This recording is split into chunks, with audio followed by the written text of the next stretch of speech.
Alright, I am Wayne Roach. Yes, welcome you to Wayne Roach Reads the Bible, the good news. I am the lead singer of the band The Strawberry Jam, if you didn't know.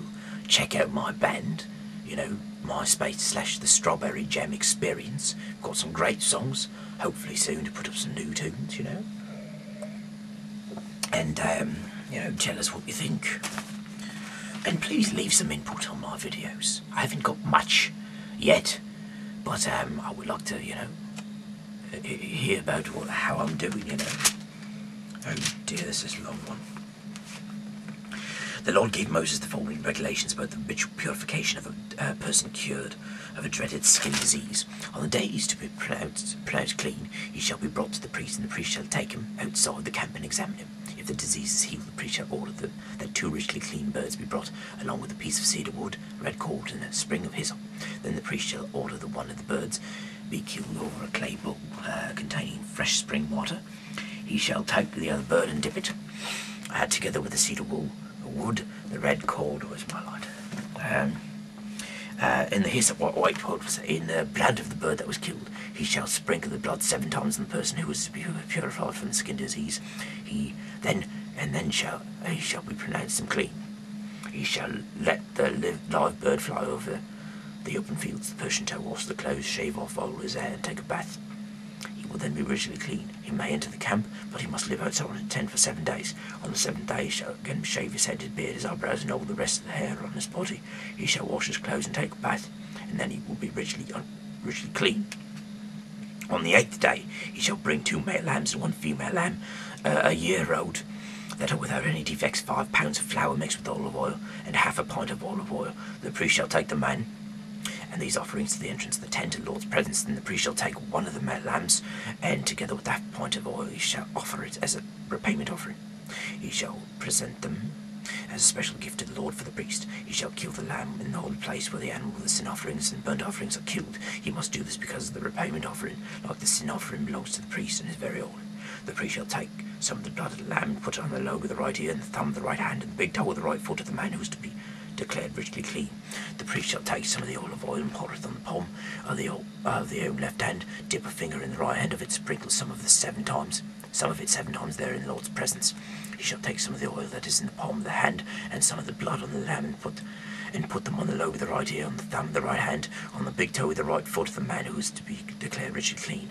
He shall put the rest of the oil that is in the palm of his hand on the man's head, and in this way shall perform the ritual of purification. Then the priest shall offer the sin offering and perform the ritual of purification. After that he shall kill the animal for the burnt offering and offer it with the grain offering on the altar. In this way the priest shall perform the ritual of purification, and the man will be richly clean. If the man is poor and cannot afford any more, he shall bring for his purification only 1 male lamb as his repayment offering, a special gift to the Lord for the priests. He shall bring only 2 pounds of flour mixed with olive oil for a grain offering, and half a pint of olive oil. He shall bring 2 doves, 2 pigeons, 1 for the sin offering and 1 for the burnt offerings. On the 8th day of his purification he shall bring them to the priest at the entrance of the tent. The priest shall take the lamb and the olive oil and present them as a special gift to the Lord for the priest. He shall kill the lamb and take some of the blood and put it on the lobe of the man's right ear and the lobe and the thumb of his right hand and on the big toe of his right foot. The priest shall put some of the oil onto the palm of his own left hand, and with a finger in his right hand sprinkle some of it 7 times there in the Lord's presence. He shall put some of the oil on the same places he put the blood, on the lobe of the man's right ear, on the thumb of his right hand, and on the big toe of his right foot. The rest of the oil that is in the palm, his palm he shall put on the man's head, and in this way perform the ritual of purification. Then he shall offer 1 of the doves or pigeons as the sin offering, and the other of the burnt offerings and the grain offerings. In this way the priest shall perform the ritual of purification. This is the law for the man who has dreaded skin disease, but cannot afford the normal offerings required for his purification. Right, so you may have seen, this is a different video. No, it's because I ran out of tape. And so I'm going to continue where I left off. So we was talking about mildew in houses. Now I think the Lord gave Moses now the following regulations about houses affected by spreading mildew. These were to apply after the people of Israel entered the land of Canaan, which the Lord was going to give them as their possession. Anyone who finds mildew in his house must go and tell the priest about it. The priest shall order everything to be moved out of the house before he goes to examine the mildew. Otherwise, everything in the house be declared unclean. Then he shall go to the house and examine the mildew. If there are greenish or reddish spots that appear to be eating into the wall, he shall leave the house and lock it up for 7 days. On the 7th day he shall return and examine it again. If the mildew is spread, he shall order that the stones on which the mildew is found to be removed and thrown into some unclean place outside the city.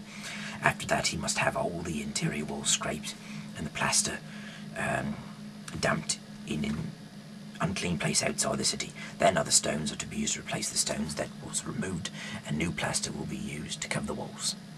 If the mildew breaks out again in the house after the stones have been removed and the house has been scraped and plastered, the priest shall go and look. If it is spread, the house is unclean. It must be torn down, and its stones, its wood, and its plaster must be carried out of the city to an unclean place. Anyone who enters the house while it is locked up will be unclean until evening. Anyone who lies down or eats in the house must wash his clothes. If, when the priest comes to look, the mildew has not reappeared after the house has been replastered, he shall pronounce the house ritually clean. And because the mildew has been completely removed, to purify the house, he shall take 2 birds, some cedar wood, a red cord, and a sprig of hyssop. He shall take one of the birds over a clay bowl containing fresh spring water.